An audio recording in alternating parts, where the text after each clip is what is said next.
सन 1962 का वह ऐतिहासिक युद्ध जब चीन ने भारत की दोस्ती पर विश्वासघात का हमला किया था।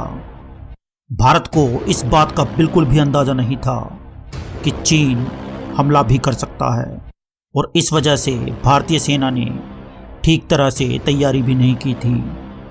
खैर, 1 महीने चले इस युद्ध से भारत को एक बड़ा सबक मिल गया था जो बाद में भारत के काम आया। इस युद्ध से सबक लेते हुए भारत ने सेना के आधुनिकीकरण पर काम किया। बाकी नतीजा आज सबके सामने है। बहरहाल, आइए जानते हैं भारत चीन सन 1962 के युद्ध की पूरी कहानी। आखिर वह कौन सी ऐसी वजह थी जिसने दो दोस्तों को युद्ध भूमि के बीच में लाकर खड़ा कर दिया था।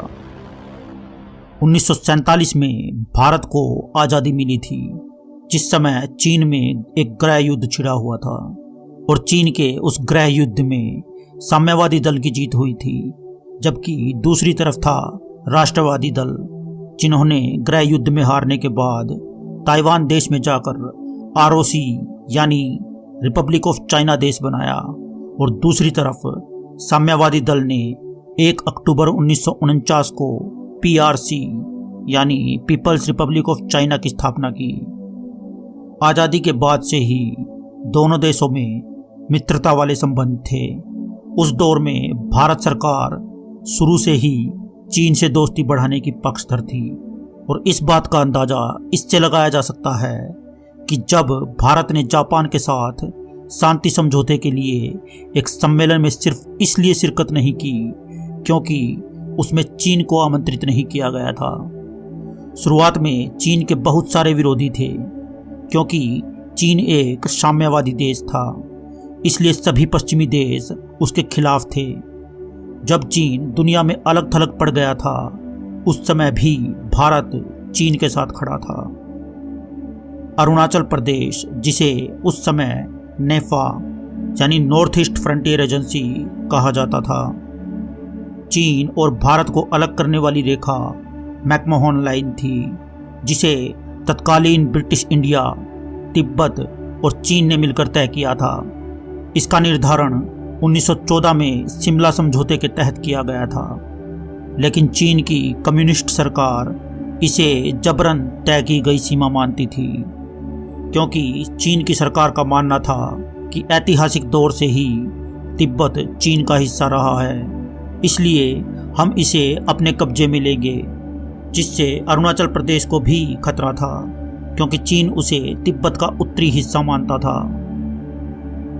1950 में चीन ने भारत और चीन के बीच स्थित तिब्बत पर हमला कर उस पर कब्जा कर लिया और उसे चीन का एक राज्य घोषित कर दिया। इस विषय को लेकर नेहरू चीन के साथ कोई वार्तालाप करने के लिए तैयार नहीं थे, लेकिन सरदार वल्लभ भाई पटेल ने भविष्य में आने वाले खतरे को पहले से ही भांप लिया था। उन्होंने नेहरू को इसका विरोध करने के लिए कहा, लेकिन नेहरू ने पार्लियामेंट में यह कहा कि तिब्बत सांस्कृतिक और ऐतिहासिक दौर से ही चीन का हिस्सा रहा है, इसलिए इस पर उसका पूरा हक है। 29 अप्रैल 1954 को भारत और चीन के द्वारा पंचशील समझौते पर हस्ताक्षर किए गए, जिसमें लिखा था कि हम एक दूसरे पर कभी हमला नहीं करेंगे और एक दूसरे की संप्रभुता को मानेंगे तथा एक दूसरे का सम्मान करेंगे।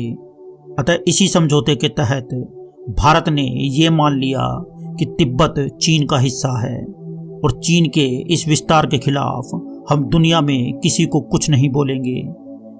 दुनिया के कई देशों ने तिब्बत के प्रति सहानुभूति जताई और चीन का विरोध भी किया, लेकिन नेहरू इस पर चुप्पी साधे रहे और उसी दौरान उन्होंने हिंदी चीनी भाई भाई का नारा दिया, जिसके चलते कुछ महत्वपूर्ण बातों को चीन के द्वारा दबा दिया गया था। भारत, जिन्हें अपनी सीमा मानता था, उन्हें समझौते में ठीक से दर्शाया नहीं गया। समझौते के बाद जब जाओ इनलाई भारत आए, तब उन्होंने कई महत्वपूर्ण विषयों पर बात की, लेकिन सीमा को लेकर किसी तरह की कोई चर्चा नहीं की। सितंबर 1957 में चीन के एक सरकारी न्यूज़पेपर पीपल्स डेली ने यह खबर छापी कि जिंगजियान से तिब्बत तक की सड़क तैयार की जा चुकी है। दरअसल यह सड़क अक्साई चीन से होकर गुजरती थी, जिसे भारत अपना हिस्सा मानता था। अक्साई चीन को लेकर चीन की नीयत पहले से ही खराब थी। नेहरू ने जाओ इनलाई की नीयत जानने के लिए उसे एक पत्र लिखा, जिसका जवाब जाओ इनलाई ने करीब 1 महीने बाद दिया, जिसे जानकर नेहरू को करारा झटका लगा। जवाब में लिखा था कि भारत और चीन की सीमा कभी भी औपचारिक तौर पर तय नहीं की गई थी और चीन के द्वारा यह मुद्दा इसलिए नहीं उठाया गया क्योंकि चीन अपने व्यावसायिक कामों में उलझा हुआ था। अब चीन के इरादे साफ नजर आ रहे थे। उस समय चीन में भारत के एम्बेसडर के.एम. पन्नीकर थे। नेहरू ने उन्हें जाओ इनलाई से मुलाकात करने के लिए कहा, लेकिन मुलाकात में सीमा को लेकर कोई भी बातचीत नहीं की गई। 1959 में तिब्बत में स्थायी लोगों ने चीन की फौज के खिलाफ मोर्चे निकालने शुरू कर दिए, लेकिन उनकी इस क्रांति को चीन की फौज के द्वारा दबा दिया गया। चीन के सैनिकों ने तिब्बत के स्थायी लोगों पर बहुत जुल्म किए, जिसके कारण तिब्बत के एक बड़े धर्मगुरु दलाई लामा को तिब्बत छोड़ना पड़ा। चीन की सरकार का मानना था कि दलाई लामा राजनीतिक मामलों में हस्तक्षेप करते हैं और जब दलाई लामा तिब्बत से भागकर भारत आए तो यहाँ नेहरू ने उनका जोर शोर से स्वागत किया। अब भारत ने यह मुद्दा उठाया कि चीन ने तिब्बत के स्थायी लोगों पर अत्याचार क्यों किया, लेकिन चीन ने यह आरोप लगाया कि आपने दलाई लामा को शरण क्यों दी और कहा कि दलाई लामा अब तिब्बत के राजनीतिक नेता नहीं हैं, वो वहाँ के आध्यात्मिक गुरु हैं, उन्हें वहीं तक सीमित रहना चाहिए। 1960 में जाओ इनलाई भारत आए और उन्होंने नेहरू के सामने एक प्रपोजल रखा।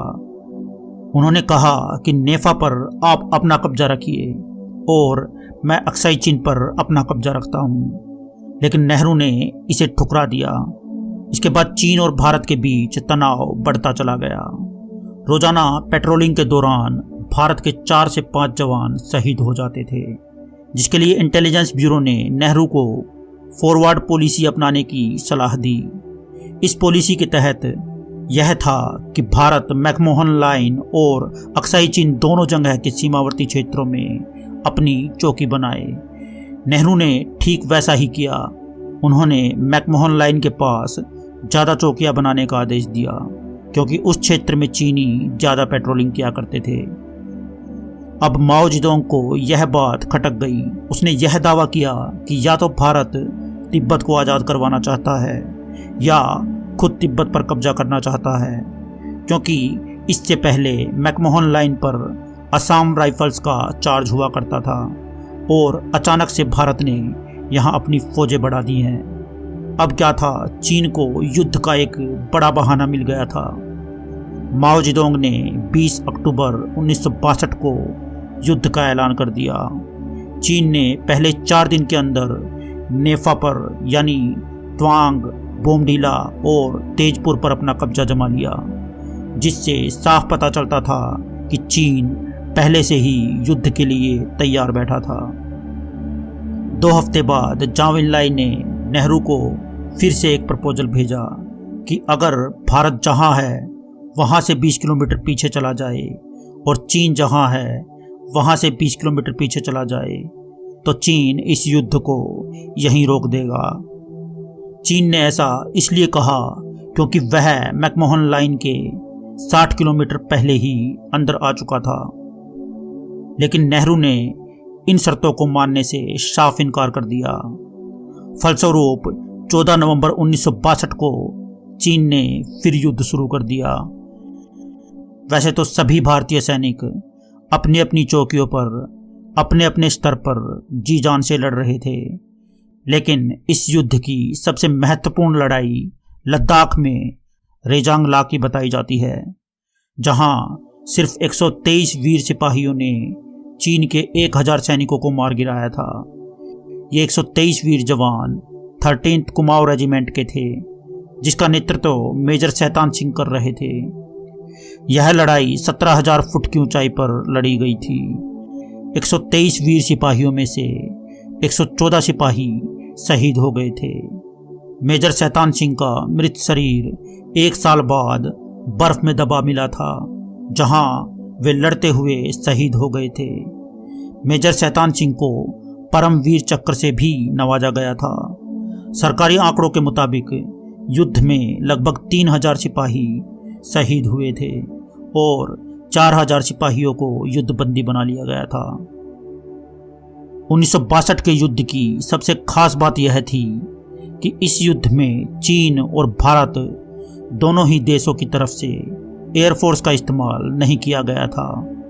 21 नवंबर 1962 को चीन ने यूनिलैटरल सीज फायर करके युद्ध विराम की घोषणा कर दी, क्योंकि चीन को अमेरिका जैसे बड़े देशों से खतरा महसूस होने लगा था, जिनसे नेहरू ने मदद मांगी थी।